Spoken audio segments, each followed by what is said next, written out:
Hello guys, स्वागत है आपका अपने YouTube channel study with Aman Kul में। आज हम अपना chapter chemical reaction and equation के कुछ multiple choice question, assertion, reason question और शॉर्ट आंसर टाइप क्वेश्चन करेंगे। तो सबसे पहले मल्टीपल चॉइस क्वेश्चन, इसमें से कौन सी एक फिजिकल चेंज नहीं है? तो boiling of water to give water vapour, तो ये हमारा फिजिकल चेंज है। आइस का वाटर में चेंज होना, क्योंकि हम वाटर को वापस आइस बना सकते हैं, तब भी ये फिजिकल चेंज है। डिसॉल्यूशन सॉल्ट इन वाटर, तो ये भी एक फिजिकल चेंज है। पर combustion of liquid petroleum gas, तो एलपीजी गैस को जलाना, ये हमारा फिजिकल चेंज नहीं है, क्योंकि कंबशन ऑफ लिक्विड एलपीजी तो हमारा कार्बन डाइऑक्साइड और वाटर फॉर्म होता है। यानी अगर हम एलपीजी गैस को जलाएंगे तो कार्बन डाइऑक्साइड और जो हमारी वाटर है फॉर्म होगी। नेक्स्ट है which one of the following process involve chemical reaction, तो इनमें से कौन सी है जो केमिकल रिएक्शन इवॉल्व करेगी? तो ऑक्सीजन गैस का अंडर प्रेशर हम गैस सिलेंडर के अंदर स्टोर करना, तो ये तो फिजिकल ही है। एयर का लिक्विफिकेशन करना, ये भी फिजिकल है। Keeping petrol in China dish in the open, तो पेट्रोल को अगर हम चाइना डिश पे भी रखेंगे ओपन में तो कुछ नहीं होगा। कॉपर वायर को हम एयर के प्रेजेंस में हाई टेम्परेचर पे हीट करेंगे, तो ये हमारी केमिकल रिएक्शन इन्वॉल्व होगी, क्योंकि कॉपर वायर को अगर हम हीट करेंगे तो कॉपर ऑक्साइड फॉर्म होगी, तो यहाँ पे केमिकल रिएक्शन फॉर्म होगी। नेक्स्ट है third question, in which of the following chemical equation the abbreviation represent the correct state of the reactant and product evolve eight reaction temperature, तो इसमें से correct हमें क्या बता रहा है? तो H2+O2, तो हमारा H2 होता है। हमें बैलेंस देखना है, बैलेंसिंग कहाँ पे सही है। तो यहाँ पे आप देखिए, यहाँ ये O2 जो हमारी लिक्विड नहीं है, O2 हमारी लिक्विड नहीं है, तो ये दोनों ऑप्शन तो गलत ही हो जाएंगे। अब इन दोनों में हमें डिफरेंस देखना है। इनमें हमें क्या दे रखा है? H2 जो हमारी होती है वो लिक्विड है, यहाँ पे हमें गैस दे रखी है, तो हमारा सी ऑप्शन करेक्ट है। H2O क्या होता है? वाटर। वाटर क्या होता है? लिक्विड होता है। सी क्योंकि है, क्योंकि स्टैंडर्ड स्टेट जो होती है वो हाइड्रोजन और ऑक्सीजन की गैस होती है और वाटर की लिक्विड होती है रिएक्शन या टेम्परेचर के वक्त। अब है असर्शन और रीज़न टाइप क्वेश्चन। आपको इसके रीज़न पता है असर्शन और रीज़न दोनों ट्रू और रीज़न करेक्ट एक्सप्लेनेशन दे असर्शन की, तो ए पे टिक करते हैं। असर्शन और रीज़न दोनों ट्रू हो पर रीज़न करेक्ट एक्सप्लेनेशन ना दे तो बी पे टिक करते हैं। असर्शन ट्रू हो रीज़न फॉल्स हो तो सी पे, और असर्शन फॉल्स हो रीज़न ट्रू हो तो डी पे टिक करते हैं। तो फर्स्ट क्वेश्चन है असर्शन रीज़न का हमारा, कार्बन डाइऑक्साइड जो होती है वो लाइम वाटर को मिल्की में टर्न कर देती है, क्योंकि कार्बन डाइऑक्साइड सूलीज द वाटर। तो ये आप देखिए असर्शन तो बिल्कुल करेक्ट है पर रीज़न रॉन्ग है, तो यहाँ पे हमारा सी ऑप्शन करेक्ट हो जाएगा। जो कार्बन डाइऑक्साइड है वो रिएक्ट करके लाइम वाटर में मिल्की होती है, क्योंकि वो कैल्शियम कार्बोनेट फॉर्म करती है। सेकेंड असर्शन हमारा, एक केमिकल रिएक्शन फास्टर होगी जब उसका हाइयर टेम्परेचर रहेगा, और हाइयर टेम्परेचर तब रहेगा जब मॉलिक्यूलर मोशन रैपिड होंगे। तो ये दोनों ही ट्रू हैं। असर्शन भी सही है और रीज़न उसकी करेक्ट एक्सप्लेनेशन भी दे रखा है। तो हमने स्टार्टिंग में भी बताया था केमिकल रिएक्शन तभी फास्टर होगी जब उसका हाइयर टेम्परेचर होगा, और हाइयर टेम्परेचर तभी होगा जब उसके पार्टिकल्स की मूवमेंट ज़्यादा होगी। थर्ड है assertion after white washing the walls, यानी वाइट वॉश करने के बाद वॉल्स को एक shiny white finish on the wall is obtain after 2 or 3 days, एक शाइनी सी चमक आ जाती है, क्योंकि कैल्शियम ऑक्साइड रिएक्ट कर देता है कार्बन डाइऑक्साइड से, तो वो कैल्शियम हाइड्रोजन कार्बन बनती है जो कि शाइनी वाइट फिनिश देती है। तो ये एकदम गलत रीज़न है। हमारा जो असर्शन है वो तो करेक्ट है, उसमें कोई दिक्कत नहीं है, बट रीज़न हमारा रॉन्ग है। जो कैल्शियम हाइड्रोक्साइड होती है वो वाइट वॉश में प्रेजेंट होती है, और ये हमारे साथ कार्बन डाइऑक्साइड का स्लोली रिएक्ट करती है एयर में, तो ये कैल्शियम कार्बोनेट वॉल्स में calcium carbonate is form after 2 or 3 white washing, hence the shiny white finish appeared after 2 or 3 days on the walls. Next हम देखते हैं, नेक्स्ट है हमारा वेरी शॉर्ट टाइप, यानी वीएस जो आपके वीएस से होते हैं, very short answer type question. First question है, आपको लॉ बताना है जो कि केमिकल रिएक्शन पे बैलेंस करने पर बेस्ड है। तो law of conservation of mass है, जिसमें मास ना ही क्रिएट करा जा सकता है ना ही डिस्ट्रॉय करा जा सकता है किसी भी केमिकल रिएक्शन में। फिर एआई यानी इंपॉर्टेंट क्वेश्चन है आपका, name the product form when the quick lime is added to water, write the reaction involve. तो आपको प्रोडक्ट बताना है जो कि क्विकलाइम में एडिट करते हैं वाटर, तो क्या बनता है और रिएक्शन को भी लिखना है। तो क्विकलाइम जब वाटर के साथ विगसली रिएक्ट करता है तो लिक्विड लाइम प्रोड्यूस करता है और बहुत ज़्यादा अमाउंट में हीट। तो क्विकलाइम प्लस H2O तो हमारा slack lime plus heat obtain होती है। नेक्स्ट थर्ड क्वेश्चन है हमारा, right a balance chemical equation. तो इससे आपको बैलेंस करके लिखना है, आपने सीख रखी है, आप लिख सकते हैं इजीली। अब हमारे आते हैं शॉर्ट आंसर टाइप क्वेश्चंस। जिसने अभी इंट्रोडक्शन वाली वीडियो नहीं देखी तो उसमें इंट्रोडक्शन वाली वीडियो में फर्स्ट टॉपिक को हमने एक साथ पढ़ा था, फिर सेकंड टॉपिक को हमने एक बार पढ़ा था। तो ये फर्स्ट टॉपिक के क्वेश्चन है, नेक्स्ट टॉपिक के भी हम क्वेश्चन इसी वीडियो में डिस्कस करेंगे। List any 2 observation when ferrous sulphate is heated in dry test tube. तो आपको 2 ऑब्जर्वेशन बताने हैं जब फेरस सल्फेट को एक हीट करेंगे ड्राई टेस्ट ट्यूब में। तो ड्राई टेस्ट ट्यूब में initial light green colour changed to reddish from brown colour और कलरलेस गैस इवॉल्व होगी और गैस की चोकिंग स्मेल होगी, इवॉल्व होगी। नेक्स्ट है identify the products form when 1 ml of dilute HCl is added to 1 gram of sodium metal. तो sodium chloride और hydrogen यहाँ पे न्यूट्रलाइजेशन रिएक्शन हुई है। थर्ड क्वेश्चन है 1 gram of copper powder was taken in a China dish and heated, what changes take place on heating? When hydrogen is passed over this heated substance was visible change is seen. Give the chemical reaction of this. तो China dish पे जब heat करेंगे तो क्या change होगा? तो जो black colour substance है वो फॉर्म होगा रिएक्शन में कॉपर और ऑक्सीजन के साथ, तो कॉपर ऑक्साइड फॉर्म होगी। केमिकल रिएक्शंस की ये है। और हाइड्रोजन गैस अगर हम पास करेंगे तो CuO हमारा ब्राउन में कन्वर्ट हो जाएगा as a copper is obtain, reverse reaction हो जाएगी। यानी CuO में H2O ऐड करेंगे तो Cu प्लस H2O हमारा हो जाएगा। आपको अब चेंजेस ऑब्जर्व करके बताना है जब डिल्यूट यानी HCl को हम स्मॉल अमाउंट में कॉपर ऑक्साइड में एक बीकर में ऐड करते हैं और आपको इसकी बैलेंस केमिकल इक्वेशन भी बतानी है। तो HCl को हम CuO में ऐड करते हैं बीकर में, तो एक ब्लू ग्रीन फॉर्मेशन होती है कॉपर क्लोराइड की। तो ये हमारी केमिकल रिएक्शन भी दे रखी है साथ साथ। अब यहाँ पे आपको और क्वेश्चंस दे रखे हैं, इसमें हम इम्पॉर्टेंट वाला फोर्थ क्वेश्चन करेंगे जो कि इम्पॉर्टेंट है आपका, right the chemical equation involve in the following chemical equation. बाकी वाले भी आप पढ़ लेंगे। Right the chemical equation involve in the following reaction. तो वाइट वॉशिंग में कौन सी केमिकल इक्वेशन होती है? CaO plus H2O plus CaOH plus heat, यानी क्विकलाइम हमारा स्लेक लाइन में चेंज हो जाता है। ब्लैक एंड वाइट फोटोग्राफी में हमारा सिल्वर ब्रोमाइड वाली होती है। सिल्वर ब्रोमाइड जब एक्सपोज होता है लाइट में तो डिकम्पोज रहता है सिल्वर और ब्रोमीन में, यानी Ag प्लस Br हमारा सनलाइट में Ag प्लस Br2 बन जाता है।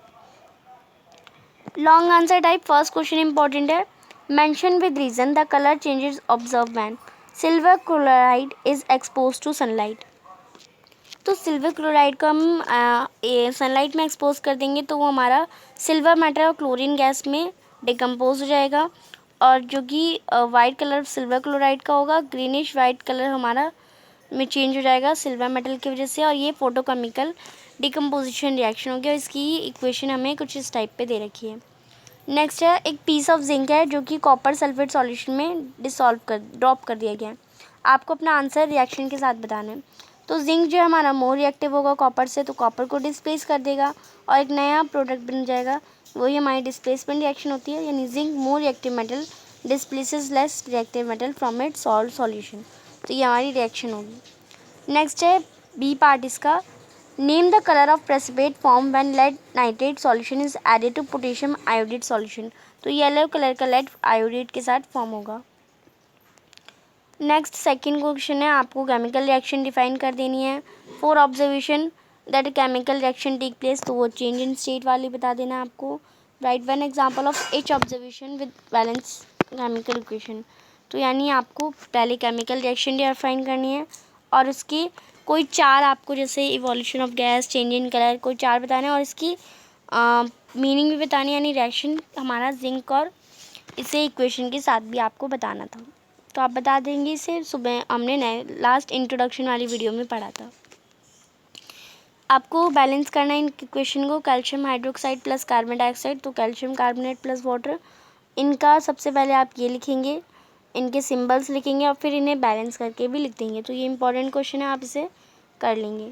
नेक्स्ट हम देखते हैं, नेक्स्ट हमारा नेक्स्ट टॉपिक से रिलेटेड क्वेश्चन है, आपको रिएक्शन बतानी है, एंडोथर्मिक रिएक्शन है या तो यहाँ पे आप देखिए बर्निंग ऑफ कोल हमारा एक्सो है, decomposition of vegetable matter into compost, process of respiration ये भी एक्सोथर्मिक है, decomposition of calcium carbonate to form quicklime and carbonate तो ये हमारा एंडोथर्मिक रिएक्शन है।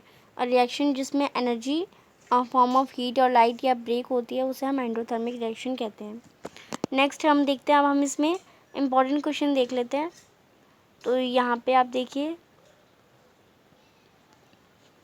अब यहाँ पे हमारे असर्शन रीजन स्टार्ट होते हैं। असर्शन रीजन मैंने अभी आपको बता दिया क्या होते हैं। सोडियम मेटल स्टोर करते हैं हम केरोसिन के, क्यों? क्योंकि मेटेलिक सोडियम मेल्ट हो जाता है, एक metallic sodium melts when expose to air, यानी ये मेल्ट हो जाता है जब हम इसे एयर में रखते हैं। तो ऐसा नहीं होता, सोडियम जो है हमारा हाईली रिएक्टिव मेटल है, इसमें हमारा असर्शन ट्रू है पर रीज़न फॉल्स है।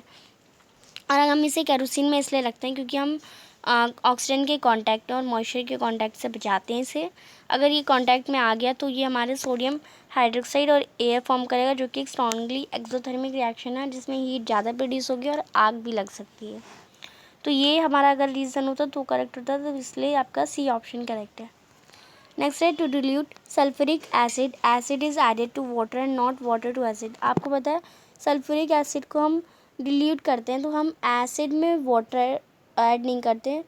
यानी यहाँ पे आप देखिए, यहाँ पे आपका एसिड है तो इसमें हम वाटर ऐड नहीं करेंगे, हम वाटर में एसिड ऐड करेंगे ड्रॉप बाय ड्रॉप। और क्योंकि आंसर इसका रीज़न है specific heat of water is quite large, यानी जो हीट ऑफ वाटर है वो ज़्यादा है। तो इसमें आपका असर्शन भी ट्रू है, रीज़न भी ट्रू है। क्योंकि जो मिक्सिंग ऑफ वाटर है एसिड में वो हाईली एक्सोथर्मिक रिएक्शन है। अगर हम एसिड के अंदर वाटर डालेंगे तो बहुत ज़्यादा रिएक्शन होगी और बहुत ज़्यादा हीट प्रोड्यूस होगी। और अगर हम वाटर में एसिड डालेंगे तो बहुत कम अमाउंट में, ज़्यादा लार्ज अमाउंट में हीट प्रोड्यूस नहीं होगी। और वो अगर हम एसिड में वाटर डालेंगे तो वो कंटेनर को भी तोड़ सकती है, ब्रेक कर सकती है। तो हम इसे कहते हैं कि अगर कॉन्सेंट्रेटेड एसिड बनाना है तो वाटर में स्लोली मैनर में एडिट करा जाता है। Next very short question answer type में है, सिल्वर क्लोराइड जब हम ओपन एयर में रखते हैं तो वो ग्रे में हो जाता है। आपको बैलेंस केमिकल इक्वेशन के साथ इसे समझाना है। तो ये इसलिए होता है क्योंकि सिल्वर क्लोराइड है वो डिकम्पोज हो जाता है सनलाइट के प्रेजेंस में, तो AgCl plus Ag plus Cl2 हो जाती है हमारी केमिकल रिएक्शन। आपको टाइप ऑफ रिएक्शन बताना है जब कैल्शियम ऑक्साइड विग्रेसली रिएक्ट करता है वाटर के साथ स्लेकेट लाइन बनाने के लिए। तो ये कॉम्बिनेशन और एक्सोथर्मिक रिएक्शन है। नेक्स्ट हमारा यहाँ पे हम देख लेते हैं नेक्स्ट क्वेश्चन। नेक्स्ट 8 क्वेश्चन देखते हैं अब हम। Give reason why do chips manufacturers usually flush bags of chips with gas such as nitrogen. यानी जो चिप्स मैन्युफैक्चर, जो चिप बनाते हैं, जो चिप्स आप खाते हैं बाज़ार में, वो उनके जो चिप्स के बैग होते हैं उनमें नाइट्रोजन क्यों डाले जाते हैं? तो ऑयल और फैट जो होता है वो चिप्स में वो ऑक्सीडाइज रहता है और फैन एसिड होता है जिससे आपका जो चिप्स हैं वो ख़राब भी नहीं होती। नेक्स्ट क्वेश्चन अब हम देखते हैं, शॉर्ट आंसर टाइप क्वेश्चन है यहाँ पे। फर्स्ट क्वेश्चन है हाइड्रोजन गैस पास होती है कॉपर ऑक्साइड से और कॉपर और स्टीम हमारी फॉर्म होती है। आपको बैलेंस केमिकल इक्वेशन लिखनी है, फिजिकल स्टेट भी लिखनी है और कौन सी रिएक्शन है वो बताना है। तो ये आप रिएक्शन लिख दें और ये रिडॉक्स रिएक्शन है, आप बता सकते हैं। कॉम्बिनेशन रिएक्शन क्या होती है उसके एग्जाम्पल और उसे बैलेंस करके भी बताएं। तो कॉम्बिनेशन रिएक्शन और उसके एग्जाम्पल भी। केमिकल रिएक्शन किन ऑब्जर्वेशन से हो सकती है? तो 4 आप लिखने हैं, वही क्वेश्चंस है, रिपीटेड क्वेश्चंस। रस्टिंग वाले क्वेश्चंस आ नहीं रहे आपके तो मैं उन्हें छोड़ दे रही हूँ। यहाँ पे टॉपर के आंसर है कि टॉपर कैसे लिखते हैं, आप यहाँ पे आप देख सकते हैं। वो क्वेश्चन की जो मेन आंसर होते हैं उस पर अंडरलाइन भी कर देते हैं, ये भी आपको ध्यान रखना है। नेक्स्ट हम देखते हैं, नेक्स्ट यहाँ पे कोई क्वेश्चन, यहाँ पे 6 क्वेश्चन हम देखते हैं। On heating blue colour powder of copper, blue colour powder हम सेकेंड का हीट करते हैं। Nitrate in boiling to black copper oxide and oxygen and brown gas X is form. आपको टाइप ऑफ रिएक्शन बतानी है और गैस एक्स का नाम बताना है और इसे बैलेंस करना है। तो ये डिकम्पोजिशन रिएक्शन है और गैस एक्स जो है वो NO2 यानी नाइट्रोजन डाइऑक्साइड है। फिर है इसे बैलेंस करना, तो हमने इसे बैलेंस भी कर दिया।